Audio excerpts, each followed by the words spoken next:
Hello viewers, আসসালামু আলাইকুম। আমি স্বপ্নিল টাঙ্গাইল থেকে বলছি। আশা করছি আল্লাহ তাআলার অশেষ রহমতে সবাই ভালো আছেন এবং সুস্থ আছেন। আমরাও আলহামদুলিল্লাহ ভালো আছি।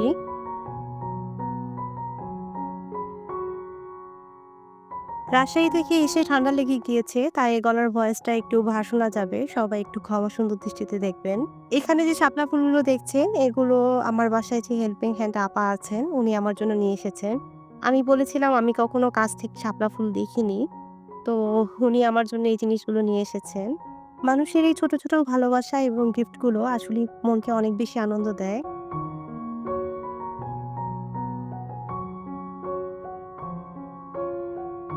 এখন সকাল 8:30 বাজে আর মেয়ে স্কুলের জন্য রেডি হচ্ছে। ওর ব্যাগটা গুছিয়ে দিয়ে ওকে টিফিন বক্সটা রেডি করে দিলাম।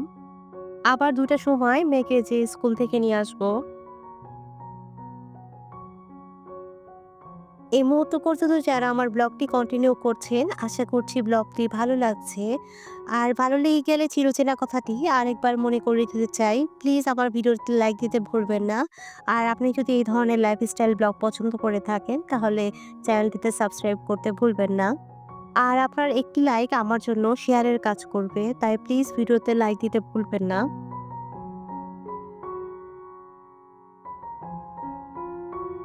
বেশ কয়েকদিনের লম্বা একটা বন্ধের পরে আজকে স্বাভাবিক জীবনে ফিরে আসলাম। আর মেয়েদের স্বাভাবিক জীবন মানে হচ্ছে সংসার। আর সংসারে ফিরে ১ম যে কাজটা সেটা হচ্ছে রান্না করা। অফ স্ক্রিনে সকালের ব্রেকফাস্টটা শেষ করে রান্নায় বসে গিয়েছি। রাজশাহী থেকে গতকালকে আমরা চলে এসেছিলাম টাঙ্গাইলে। রাত্রে ৯টার দিকে বাসায় পৌঁছেছি। বাসার ভিতরে ঢুকেই একটা খারাপ খবর শুনলাম। আমাদের যে কেয়ারটেকার ভাবি আছেন, উনি আজকে আমাকে বলল যে আমাদের পাশের বাসায় চুরি হয়েছে। আমি শুনে খুবই ভয় পেয়ে গিয়েছি যে পাশের ফ্ল্যাটে চুরি হয়ে গিয়েছে। আর আমাদের বাসা তো প্রায় ৪-৫ দিনের জন্য তালা ছিল। তাহলে নিশ্চয়ই আমাদেরটাতেও কোনো কিছু হয়েছে। তারপরে শুনলাম যে না, আমাদের পাশের ফ্ল্যাটে না, অ্যাকচুয়ালি আমাদের পাশের বাসায় চুরি হয়েছে। পাশের বাসাটা ছিল একটা হচ্ছে পুরোনো বাসা। তো পুরোনো বাসায় দেখা যায় যে সিকিউরিটির অনেক সমস্যা থাকে। তো সেই কারণে চোর নাকি ওয়াল টপকে দোতলা থেকে চুরি করেছে। দোতলায় মানুষজন ছিল না। তো তালা ভেঙে তারপরে ঘরের সকল যাবতীয় যে প্রয়োজনীয় জিনিসগুলো ছিল, টাকা, স্বর্ণ, সেগুলো নিয়ে চলে গিয়েছে। শুনেই মনটা অনেক খারাপ হয়ে গেল যে এরকম হঠাৎ করে একটা ঘটনা ঘটেছে। এটা আমার সাথেও ঘটতে পারত। আমার বাসা যেহেতু ৪-৫ দিন বন্ধ ছিল। আলহামদুলিল্লাহ আল্লাহ তাআলার অশেষ রহমতে আমার বাসায় কোনো কিছুই হয়নি। আর যেহেতু হাই রাইজ বিল্ডিং আর সেই সাথে সিসি ক্যামেরার ব্যবস্থা রয়েছে, তাই ওইভাবে আসলে এই বাসা থেকে চুরি করার মতো অপশন আসলে নেই বললেই চলে। তারপরেও চোররা বিভিন্ন বুদ্ধি করে বিভিন্নভাবে দেখা যায় যে বিভিন্ন বাসা থেকে চুরি করে এবং ডাকাতি করে।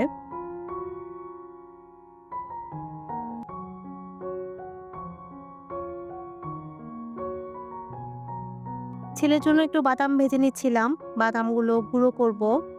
ও যেহেতু সেরেলাক্সে নিয়মিত বাদাম খায় আর আমার শেষ হয়ে গিয়েছিল।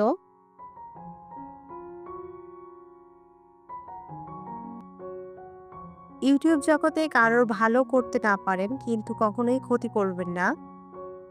আমরা ছোট ইউটিউবাররা প্রায়ই এই ভুলটা করে থাকি। আজকে সেটা নিয়ে খুব গুরুত্বপূর্ণ আলোচনা করব।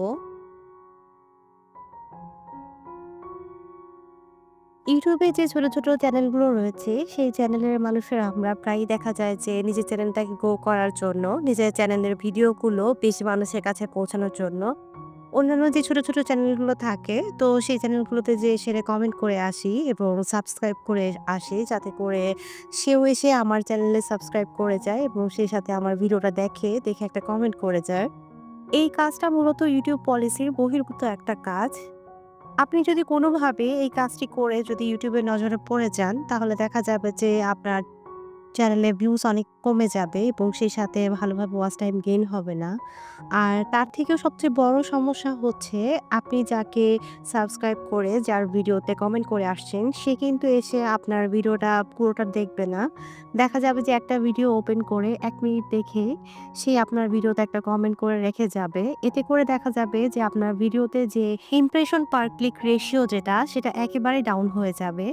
যখন একটা ভিডিওতে ইমপ্রেশন পার ক্লিক রেশিওটা একবারে ডাউন হয়ে যায়, তখন ইউটিউব আর ওই ভিডিওটাকে প্রমোট করে না। এভাবে আমরা নিজের অজান্তেই বা জানার ভিতরে থেকেই মানুষের ক্ষতি করে ফেলি। এই কাজটি কখনো করা যাবে না। আমার কাছে সবসময় মনে হয় আমি অন্য কারোর ভালো করতে না পারি কিন্তু কখনোই তার খারাপ করব না।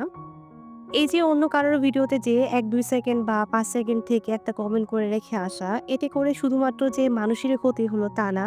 একটা সময় দেখা যাবে যে আপনার ভিডিওগুলো মানুষ ১-২ সেকেন্ডের জন্য অন করে তারপরে কমেন্ট করে রেখে দেবে। এতে করে আপনার ভিডিওতে ভিউজ আসবে ঠিকই কিন্তু কোনো ধরনের ওয়াচ টাইম গেইন হবে না। তাই এই ধরনের কাজগুলো কখনোই YouTube প্ল্যাটফর্মে থেকে করা যাবে না। এতে করে সফলতার থেকে ব্যর্থতা বেশি আসবে। ঘরের সব কাজ কমপ্লিট করে মেয়ের স্কুলে গেলাম মেয়েকে নিয়ে আসার জন্য। রাজশাহী যেহেতু গিয়েছিলাম, ঘুরতে গিয়েছিলাম, সেই সাথে সপুরাতে যেহেতু গিয়েছিলাম তাই কিছু কেনাকাটা করেছি। তাই আপনাদের সাথে শেয়ার করছি।